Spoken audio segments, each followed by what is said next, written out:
The Harlem Hellfighters was a regiment of New York National Guardsmen in the First World War.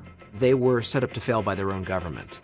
They were humiliated, degraded, eventually given to the French army as a throwaway, and they ended up coming home as one of the most decorated units in the entire U.S. Army. The Harlem Hellfighters are one of the most important regiments in American history. In World War I, they helped to establish to the entire world the power of black soldiers in the military. It was very difficult at that time for African Americans to get into the United States military because there was this perception that African Americans would not do well in battle. They had to overcome the prejudice of their own countrymen and yet also perform ably on the battlefield. Like so many units of African American descent, when they go overseas, they're not sure what they're going to do. Are they going to fight as infantry? Or are they going to be stevedores and load ships? Or are they going to be labor units and cut wood? And so they're committed to labor duty, they're unloading ships, building latrines, those type of support services. And as you can imagine, these men have been trained and they're willing to fight, they're ready to fight, and this is stressful for them. They were finally given to the French army, which in a way was an even greater insult because in the First World War, when the United States entered, General Pershing, the commanding officer, was very clear that American forces would not be fed piecemeal into the French and British army because the French and British wanted reinforcements, and Pershing said absolutely not. When Americans join this war, they will fight as an American force under an American flag led by an American general. ... except for the black guys. You can have them.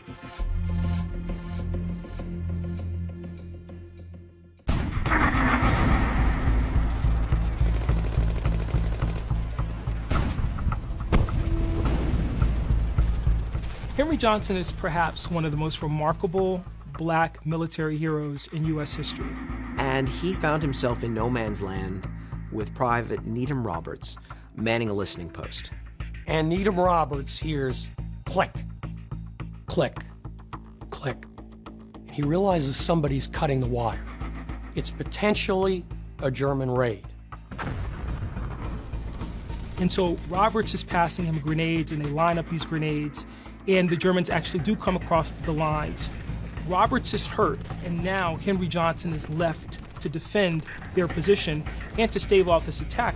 And then he makes the mistake of jamming a French cartridge into his American gun, and it no longer will work.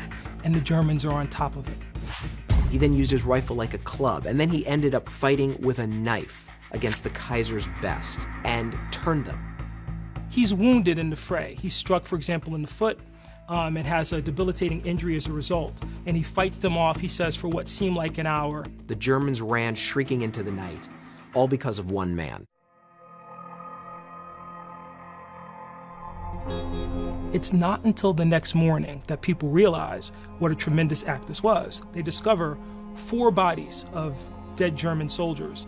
And they also realize from the equipment and other things that are left behind that as many as 30 may have been involved in this altercation. As soon as he drove off those Germans, the French awarded him with the Croix de Guerre, a great honor. Unfortunately, it took about 75 years for the US government to give him the Legion of Merit.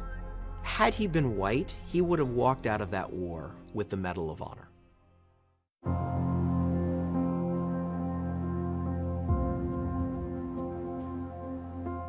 What was so shocking to me when I began to research the story of the Hellfighters was that after they had performed so magnificently in combat, the United States government actually sent a memorandum to the French government, essentially implementing Jim Crow. Essentially saying, don't give them some notion that they are equals because we don't want them taking that notion back to the United States and demanding equality. When he come back to the United States, he's not awarded the Purple Heart. There's no notation in his military record of his injury. And so he winds up not being able to work because of this injury. He doesn't get any kind of assistance from the army or from the government as a result. And he ends up dying in 1929 penniless. So it again shows the paradox. Here's this great story of valor and of courage on the part of this soldier, and ultimately he comes back to a nation that doesn't honor that sacrifice. We tend to think we all know American history so well, but the story of the Harlem Hellfighters should be one of the first stories told. It wasn't about killing other people, it was about being Americans and serving their country well. That was the inclination of the Harlem Hellfighters. When you are African American in 1917, democracy is armor. Democracy is a weapon. And to fight for a war to make the world safe for democracy was something more than just some ethereal crusade for the Hellfighters. It had concrete results. They were fighting for the rights to be a citizen of the country that they were born in.